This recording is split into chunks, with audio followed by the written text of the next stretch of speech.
नाजरीन अस्सलाम वालेकुम। आप देख रहे हैं कश्मीर न्यूज़ ट्रस्ट। पेश है आज का खबरनामा। पहले आज की अहम सुर्खियों पे एक नज़र। डिस्ट्रिक्ट डेवलपमेंट काउंसिल और ज़िमनी व पंचायती इंतखाबात का 5वां मरहला इख्तिताम पजीर। 5वें मरहले में 1001 उम्मीदवार मैदान में। सहाफ़ियों का किसी जगह अपने फ़राइज़ अंजाम देना मकसद होता है, न कि कोई ज़ाती मफाद। कश्मीर प्रेस क्लब और सहाफ़ती अंजुमनों का ज़िले अनंतनाग में पेश आए वाक़े की सख्त मजम्मत। अलग अलग 2 वाक़ात में 2 नौजवान गिरफ्तार। मज़कूरा नौजवानों से हथियार और गैर कानूनी मवाद बरामद। पुलिस का दावा, बालाई इलाकों में बर्फ़ानी तोदे गिरने का अंदेशा है। डिज़ास्टर मैनेजमेंट का पहाड़ी इलाकों में रहने वाले लोगों से एहतियात बरतने की वार्निंग। लेते हैं पहले एक छोटा सा ब्रेक, होते हैं फिर दोबारा हाजिर।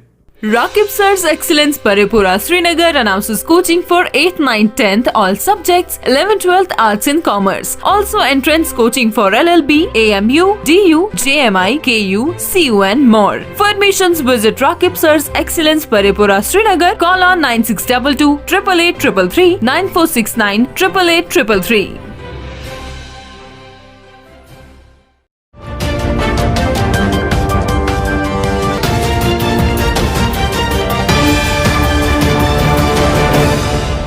और अब खबरों की तफसील। डिस्ट्रिक्ट डेवलपमेंट काउंसिल और ज़िमनी पंचायती इंतखाबात के 5वें मरहले के तहत 2014 पोलिंग मराकज़ पर आज राय दहिंदगान ने अपनी राय का इजहार किया। 472 पोलिंग मराकज़ को हसास और 1003 मराकज़ को हसास तरीन करार दिया गया था। पोलिंग के 5वें मरहले के तहत कुल 1001 उम्मीदवार मैदान में हैं, जबकि 12 सरपंच नशस्तों पर उम्मीदवार बिला मुकाबला पहले ही कामयाब करार दिए गए हैं। पोलिंग सुबह 7 बजे शुरू हुई और दोपहर 2 बजे इख्तिताम पजीर हुई।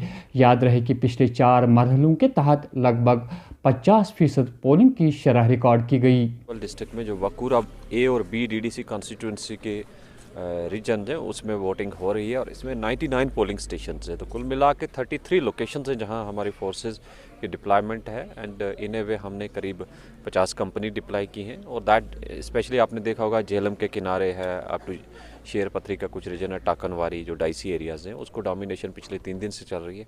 बट पोलिंग लोकेशंस पर करीब 40 to 50 जवान्स डिप्लॉयड है surrounding outer besides cut off हैं, आरओपी हैं। और हमने कोशिश की है कि ऐसा ग्रिड बनाया जाए जिसमें वोटर्स को आने में कोई दिक्कत ना हो। जनरली क्या होता था कि यंगस्टर्स खड़े हो जाते थे रास्ते में, उनको रोकते थे। रात को पहले थर्ड परसेप्शन रहता था मिलिटेंट्स की ओर से, फिर दिन को मिसक्रिएंट्स का। तो हमने दोनों एस्पेक्ट को मद्देनज़र रख के डिप्लॉयमेंट करके मार्चेज़, लॉन्ग मार्चेज़, LRPs जो करके अच्छे तरीके से कॉन्फिडेंस बिल्ड किया। और आप किसी भी जगह जाके देखेंगे हर जगह वोटर्स आ रहे हैं और अच्छे तरीके से वोटिंग हो रही है। मैंने यहाँ 3-4 इलेक्शन पहले भी कहा, आई कुड फाइंड कि इस बार यंगस्टर्स खुद वोट डाल रहे हैं। दैट इज़ पॉजिटिव चेंज और इसका ये टेम्पो जारी रहेगा जब तक पीसफुल माहौल में back to the collection centre. Kashmir press club और सहाफ़ती अंजुमनों ने आज अनंतनाग श्री गुफारा में पेश आए हुए वाक़े की सख्त अल्फाज में मजम्मत करते हुए चीफ इलेक्टोरल ऑफिसर से तहकीकात करने का मुतालबा किया है। आज श्री गुफारा अनंतनाग में उस वक़्त 3 सहाफ़ियों को उनके कहने के मुताबिक पुलिस ने शदीद मारपीट की जब वो वोटिंग के दौरान अपने फ़राइज़ अंजाम दे रहे थे। एक प्रेस रिलीज़ में कश्मीर प्रेस क्लब ने मामले की तहकीकात पर जोर देते हुए इंतज़ामिया से मांग की है कि सहाफ़ियों पर ऐसे हथकंडे इस्तेमाल करने से परहेज़ किया जाए। जम्मू कश्मीर पुलिस ने दावा किया है कि उन्होंने जनूबी कश्मीर के ज़िले पुलवामा के त्राल इलाके में एक नौजवान को गिरफ़्तार करके उसके कब्ज़े से गोला बारूद और एक वाकी टाकी जब्त की है। पुलिस बयान के मुताबिक गिरफ्तार किए गए नौजवान का नाम इरशाद अहमद ऋषि बताया जाता है। गिरफ्तार किए गए नौजवान के बारे में मज़ीद तहकीकात जारी है। उधर और ऐसे ही वाक़े में बड़गाम पुलिस ने दावा किया है कि उन्होंने भी एक नाका तलाशी के दौरान एक नौजवान को गिरफ्तार करके गैर कानूनी मवाद, पिस्तौल और गोला बारूद मज़कूरा नौजवान की तहवील से बरामद किया है। मज़ीद तहकीकात जारी है। कश्मीरी मिट सकता है लेकिन किसी के सामने झुक नहीं सकता। ह्यूमन राइट्स आलमी दिन के मौके पर नेशनल कॉन्फ्रेंस की सीनियर लीडर शमीमा फिरदौस ने ज़बरदस्त एहतजाज करते हुए भारतीय जनता पार्टी की हुकूमत को तनकीद का निशाना बना दिया। शमीमा फिरदौस ने मज़ीद कहा कि कश्मीर के लोग पानी, बिजली और सड़कों जैसी बुनियादी सहूलियात से भी अभी महरूम है। जो मस्तूरात है ये यहाँ आई है, अपनी उन्होंने कंप्लेंट दर्ज की है। तो इस वक्त इतनी मुश्किलात है हर एक। पहले आप मुझे मेरी एक बात सुनिए, आज है इंटरनेशनल ह्यूमन राइट्स डे। आप मुझे बता दीजिए क्या ये ह्यूमन राइट्स वायलेशन नहीं है कि इन मस्तूरात को, इन औरतों को पानी मिले? पीने के लिए पानी नहीं है। आप ये खुद अंदाज़ा कर सकते हैं कि हमें ये जो हिंदुस्तान की सरकार है, बीजेपी की सरकार है, हमें इन्होंने कहाँ से कहाँ लाया। कहते हैं कि पैसे जमा करो, पहले पैसे लाओ फिर हम आपको पानी देंगे। यही हाल बिजली का भी है। बिजली तो इतनी इस कदर आँख मिचौली कर रही है कि कभी 3 घंटे 4 घंटे बिजली मिलती ही नहीं है, 8-8 10-10 घंटे बिजली बंद रहती है। और हुकूमत किस चीज़ का दावा कर रही है? कौन सी डेवलपमेंट हो रही है? हमारी सड़कें देखिए, हमें यहाँ जंगल राज हो गया है। ये क्या दिखाना चाहते हैं दुनिया को कि हमने कश्मीरियों को इतने हम पर मजालिम इन्होंने डाले हैं, इतने मजालिम। ये चाहते हैं कि हम इनके सामने घुटने टेके, और वो हम इनको दावा करते हैं इस ऑफिस से, वो उनकी ख्वाब ख्याली होगी, वो हिंदुस्तान का ख्याल होगा कि कश्मीरी मर सकता है मगर झुक नहीं सकता। हम कभी नहीं झुकेंगे, लेकिन हम अपनी इनफरादियत, जो हमारी शख्सियत है, जो शेर कश्मीर शेख मोहम्मद अब्दुल्ला की देन है, वो जिंदा रहेगी। मैडम आप मुझे बताएं ये कहाँ से है, कौन सा हाँ एरिया हम है बताएंगे। ये बरबरशाह का इलाका है, मुनव्वर आबाद का इलाका है, मुनव्वर आबाद का इलाका है, बागवानपोरा का इलाका है, बाबापोरा का इलाका है, गदुद बाग का वजीर लेन। और पता नहीं पानी पिछले 4 महीनों से, ये देखें ये औरत को तो अब आपकी सरकार से क्या मुतालबात है? इनको सबसे पहले पानी मिलना चाहिए ताकि ये खाना तो पकाए, ताकि ये नमाज तो पढ़ सके। क्या ये हमें मस्जिदों से दूर रखना चाहते हैं, इबादत से दूर रखना चाहते हैं, ताकि हम हाथ मुंह भी नहीं धो सके, हम बच्चों की परवरिश नहीं कर सके, उनको यूनिफॉर्म, क्योंकि पानी ही नहीं है, सुबह कैसे उनको जाने के लिए हम स्कूल भेजें? ये हमें अजियतें देते हैं। आज का दिन जो है ये ह्यूमन राइट्स वायलेशन है। आप देखिए, हमने इसके लिए इनसे कहा है कि मेहरबानी करके, हुकूमत से हम कहते हैं मेहरबानी करके जो इनके मसाइल है वो हल करें और इनसे पैसे न मांगे। अगर इन्होंने किसी जगह ये पैसा इनको ज़रूरत ही है, या साफ तौर कहे कि हमारे पास पैसा नहीं है, हिंदुस्तान ने इनको धोखा दिया है, कभी 80,000 करोड़, कभी 30,000 करोड़, कहाँ है? पानी के लिए एक पाइप नहीं दे रहे हैं। वादी में यकबस्ता हवाओं से शदीद तरीन सर्दी महसूस की जा रही है। श्रीनगर में कम से कम दर्जा हरारत -2.2 डिग्री तक पहुँच चुका है। महकमे मौसमियात ने बर्फ़ानी तूदे गिरने की वार्निंग दी है। वादी में मुसलसल बालाई इलाकों में वक्फे से बर्फ़बारी का सिलसिला पिछले कई रोज़ से जारी है। इस दौरान डिज़ास्टर मैनेजमेंट ने बर्फ़ानी तूदे गिर आने का अंदेशा जाहिर करते हुए बालाई इलाकों में रिहाइश पजीर लोगों से एहतियात बरतने की सलाह दी है। अगरचे किसी हद तक आज सर्दी की शिद्दत में कमी पाई गई, ताहम 13 दिसंबर से दोबारा बर्फ़बारी की पेशनगोई की गई है। अपनी पार्टी के मुफाद के लिए अगर उन्हें किसी भी हद तक जाना पड़े तो ये लोग जाते हैं, चाहे कौमी मफाद को ज़ख्मी क्यों न पहुँचे।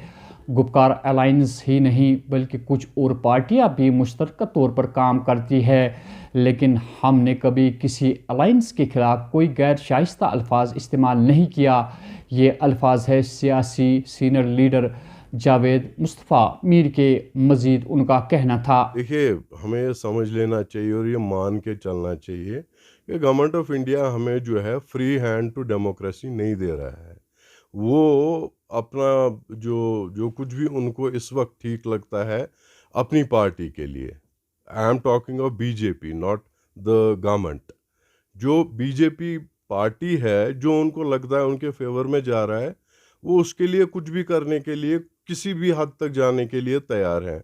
Well as the former chief minister is detained, तो ये तो गलत बात है। अब डेमोक्रेसी है, आप आइए मैदान में लड़िए इलेक्शन, फिर कौन हारता है कौन जीतता है वो अलग बात है। देखिए मैं एक बात कहूँ, हम 6 पार्टियाँ गुपकार अलायंस में हैं, एनडीए में भी पार्टियाँ हैं, भी पार्टीज़ हैं, यूपीए में भी पार्टीज़ हैं। क्या हम उनको गैंग्स कहेंगे? फिर तो हमें भी उनको गैंग कहना चाहिए, लेकिन हम इखलाक से नहीं गिर रहे हैं, नहीं कह रहे हैं। वो कह रहे हैं वो इखलाक से गिर रहे हैं। I guess so, yes. If you do so in a democratic country, if you say in so-called democratic country where we have right to freedom to preach whatever is mentioned in the Constitution of India, if there is anything which is the people are being held, they are being holed up somewhere, they are being stopped, they are being harassing in order to kill the time. It's but natural, it's to sabotage the voters from casting their vote. उधर ANC के senior leader Muzaffar Shah ने इल्ज़ाम आयद किया है कि election के ऐन मौके पर शोपियां में क्रैकडाउन करके लोगों को जानबूझकर वोट डालने से महरूम रखा गया। चाहे कितने भी हरबे इस्तेमाल किए जाए, फिर भी गुपकार अलायंस के नुमाइंदे ही मैदान मार लेंगे। जो बातें आज हो रही हैं, जिस तरह से शोपियां में वाक़ा हुआ है, एक फॉर्मर चीफ मिनिस्टर को आप कैंपेन नहीं करने दे रहे हैं, इससे बढ़कर क्या हो सकता है? डेमोक्रेसी है, मुझे लगता है डेमोक्रेसी लखनपुर से बाहर है, यहाँ कहाँ है डेमोक्रेसी? उसके बावजूद भी हम लड़ रहे हैं सब। जितना भी अब वो करें, फौज का मुहासरा करें, हर तरफ करें, बीजेपी यहाँ से इंशाल्लाह मुझे पूरी उम्मीद है 0 सीट लेके वापस चली जाएगी। और हम इसका भरपूर इसको कंडेम करते हैं। इस तरह से इलेक्शन नहीं चलते। मुझे नहीं मालूम चीफ इलेक्शन कमिश्नर क्या कर रहे हैं, जो यहाँ के हैं SEC, वो क्या कर रहे हैं, मैं समझ नहीं आ रही ये बात। कैसे ऐसे वो होने दे रहे हैं कि आप पूरे एरिया को आप कॉर्डन ऑफ कर देंगे विद सिक्योरिटी फोर्सेस? बीजेपी के साथ क्यों नहीं करते हैं आप ये? जो उनकी जो सहयोगी पार्टी यहाँ पर है उसके साथ क्यों नहीं करते हैं? उनके लोगों को बंद क्यों नहीं करते हैं आप? वाई इज शाहनवाज हुसैन और the other people who are campaigning in Kashmir, why are they not held up? उनको क्यों नहीं सिक्योरिटी रीजन की वजह से बंद करते हैं? महबूबा जी को क्यों बंद कर रहे हैं? हमारे कैंडिडेट्स को क्यों बंद कर रहे हैं? हम लोग को क्यों रोकते हैं? बहुत दफा रोका गया हमको भी जाने से, तब भी हम आपको बुरी तरह से पछाड़ देंगे। याद रखिए आप, अब्बास अंसारी, शाहनवाज हुसैन, चुग साहब, we will make you bite the dust in Kashmir, remember that.